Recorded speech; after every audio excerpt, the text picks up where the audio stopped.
Et pourtant, je ne suis pas la première à le défendre. Dans quelques instants. L'expression, un peu d'humanité. Il en pense quoi, Jean-Luc Mélenchon? A tout de suite. Énormément de réactions politiques après les événements d'hier, bien sûr. La palme revient à Jean-Luc Mélenchon, certainement. Comment un malade atteint de schizophrénie a-t-il pu être abandonné sans accompagnement médical? 31 000 lits de psychiatrie de moins en 30 ans. Voilà le résultat. Lauriane Rossi. La France insoumise et Jean-Luc Mélenchon sont fidèles à eux-mêmes, c'est-à-dire dans ce discours anti-flic permanent depuis maintenant plusieurs années, en tout cas depuis 2017.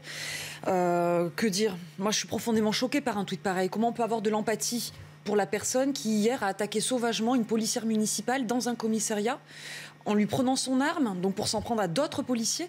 Non, c'est clairement pas à la hauteur d'un responsable politique, d'un parlementaire de la République, un élu de la République, mais qui n'en est pas à son premier coup d'essai, et qui osait dire en plus la République c'est moi. Enfin, je veux dire, voilà. Donc on est face. Ce n'est pas une maladresse, c'est un discours, une idéologie extrêmement pensée, construite par la France insoumise, teintée de démagogie et de clientélisme communautariste.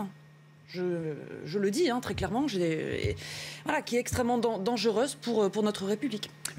Pour tout vous dire, ce matin, je vais me répéter ce que j'ai déjà dit à 8h, mais on a hésité, j'hésitais à en parler. Je me suis dit, on va reparler de Jean-Luc Mélenchon qui refait un tweet, ça remet 10 euros dans la machine. Mais je suis allé voir son compte Twitter, il est quand même suivi par 2 millions de personnes, ce n'est pas rien quand même. Il fait quand même des scores entre guillemets honorable aux grandes élections. Donc ça veut dire que ce discours, il est aussi suivi, il est entendu par bon nombre de Français. François Bersani. Alors c'est récurrent, le factieux que je suis, puisque tout syndicaliste policier est factieux dans son... Nous sommes 66 millions de factieux. 66 millions de factieux. Moins les 2 millions de critiques. Il faut quand même se rappeler que suite à l'attentat de Rambouillet, il avait pareil ressorti son compte Twitter et il n'avait pas été capable dans son tweet de citer que Stéphanie Monfermé était policière. Il avait nommé la victime, et il n'avait pas qualifié de terroriste l'attentat. Donc on est toujours dans cette dialectique. Voilà, il laboure son sillon anti-force de l'ordre et toujours sur la victimisation, puisque là, on essaye d'excuser, entre guillemets, derrière un trouble psychiatrique qu'il aurait fait être totalement irresponsable, en gros, de son passage à l'acte. Mais voilà, c'est malheureusement cette ligne directrice qu'a la France. Laurent, ça y est, j'ai une question assez directe et surtout importante. Est-ce qu'on peut prétendre à devenir président de la République lorsqu'on ne soutient pas les forces de sécurité de son pays? C'est basique comme question, j'ai pas fait... voilà. Je pense que mais c'est une question centrale. Parce que les forces de l'ordre, c'est un bastion républicain, et que quand on s'attaque aux forces de l'ordre, on s'attaque à la République, donc on ne doit pas essayer d'en être le président. Mais Jean-Luc Mélenchon, et vous avez raison d'en parler, et il faut en parler, parce qu'effectivement, il a de l'influence, parce qu'il a des gens qui le suivent, il a des élus qui portent son discours anti-flic et islamiste, et parfois qui se rejoignent d'ailleurs, puisqu'on voit des cohérences où on retrouve les mêmes personnes, les mêmes noyaux, et effectivement, il a un impact, il est candidat à la présidentielle, et c'est important de démonter chaque jour ses propos en expliquant que cet homme est un danger pour la République. On l'a dit de Marine Le Pen, on peut le dire aussi de Jean-Luc Mélenchon. Ce sont des extrémistes de droite et de gauche, et ce sont des dangers pour la République. Et le rôle de chacun, c'est d'arrêter cette gangrène, justement, de factieux, puisqu'il en est un, qui, petit à petit, essaie de faire une mini-révolution, puisqu'ils n'ont jamais accepté d'ailleurs l'élection du président de la République, puisqu'ils ne sont pas républicains, puisqu'ils ont activé les foules. Certains vont vous répondre que pour certains Français, les dangers, ce sont celles et ceux qui nous gouvernent depuis 30 ans, la droite et la gauche.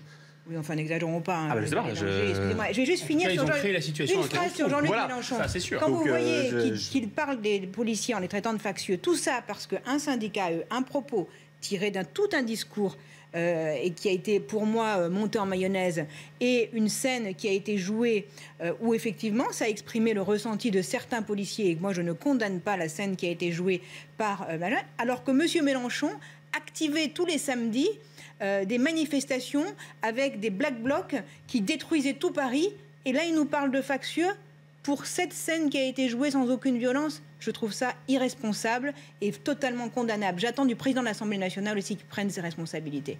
Parce que même dans l'hémicycle, des propos sont tenus qui sont inacceptables pour la République. Guillaume Bigot. Il y a quelque chose de monstrueux chez M. Mélenchon, mais y compris dans le bon sens du terme. C'est-à-dire que malheureusement, c'est un homme qui est armé du verbe, et d'une verve incroyable. Et il a cette capacité... C'est un orateur. C'est un orateur. Il a cette capacité à donner vie à ce qu'il raconte. Par ailleurs, il n'est pas stupide.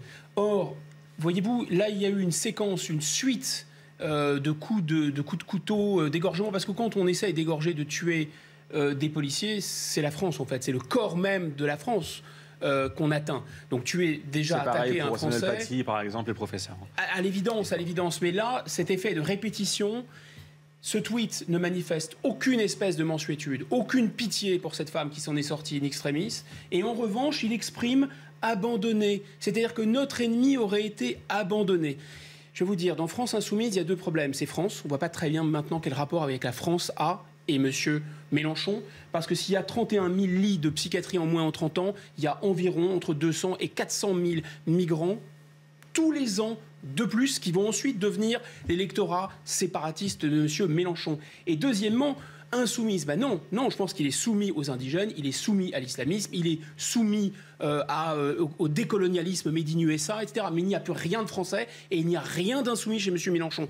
Je lui demande de faire très attention parce que vous savez, islam, ça veut dire soumission. Alors France Insoumise, peut-être que le terme lui-même devient islamophobe maintenant vis-à-vis de son électorat.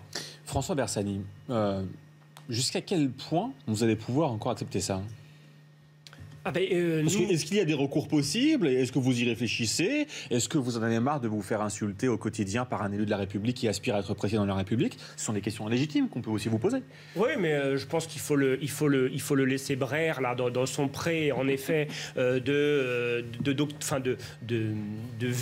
pensée politique très propre à son parti, à son micro-parti. De toute façon, les électeurs, nous, on part du principe que les électeurs jugeront l'année prochaine lors des élections présidentielle. Ils ont déjà jugé sévèrement sa politique lors des dernières élections présidentielles. On ne doit pas nous déterminer. C'est encore lui faire beaucoup de publicité quand on est traité, nous, de barbares, alors qu'on sacrifie notre vie toute l'année.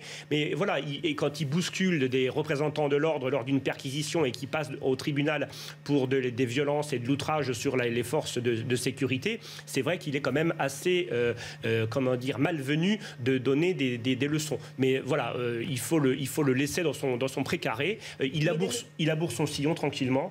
D'un autre côté, est-ce que vous ne pensez pas que le ministre de l'Intérieur, lorsqu'il traite les policiers de factieux ou les représentants syndicaux, là, doit porter plainte? Parce que là, je pense qu'il y avait des propos qui, effectivement, le méritaient, peut-être plus que d'autres qui, au final, ont fini par un rétropédalage. C'est le transformer. Non, mais c'est pas parce qu'il est candidat à la présidentielle. Non, mais c'est pas parce qu'il est candidat à la présidentielle qu'on doit tout accepter. Et il a eu régulièrement des propos anti-police qui, pour moi, dépassent le cadre de la loi. Je rappelle juste qu'en 2017, le premier tour en 2017, quand même, 24% pour M. Macron, 21% pour Marine Le Pen, Fillon 20%. Jean-Luc Mélenchon, 19,58%. C'était pas le même Mélenchon. Il était un peu moins radicalisé. Pas du tout le même Mélenchon. Lui, il s'est endoctriné. Vous dites, on verra. Au fur et à mesure des ça, c'est intéressant de comparer. Parce que 19,58% à une présidentielle, c'est quand même beaucoup de gens. Thomas, je vous rappelle que M. Mélenchon est une totale girouette. Ça aussi, il faut le dire aux gens. C'est-à-dire que M. Mélenchon était un des partisans les plus fanatiques de l'Europe de Maastricht qui nous a démantelé l'industrie française et toute la France. Voilà, maintenant, c'est un opposant à l'Europe. M. Mélenchon considérait que le voile était un chiffon que les femmes mettaient sur la tête et maintenant, c'est un porteur de valise de l'islamisme. Voilà, c'est ça la réalité de M. Mélenchon. C'est une totale girouette. Juste l'abstention, ce qu'on en parlait tout à l'heure, et on va en parler avec vous, l'État Lukavski, l'abstention au premier tour de la présidentielle en 2017, vous vous en souvenez ou pas? Non. 22,23%. On verra dans un an si les électeurs se mobilisent autant, et on verra surtout ça au régional, Elisa Lukavski, parce que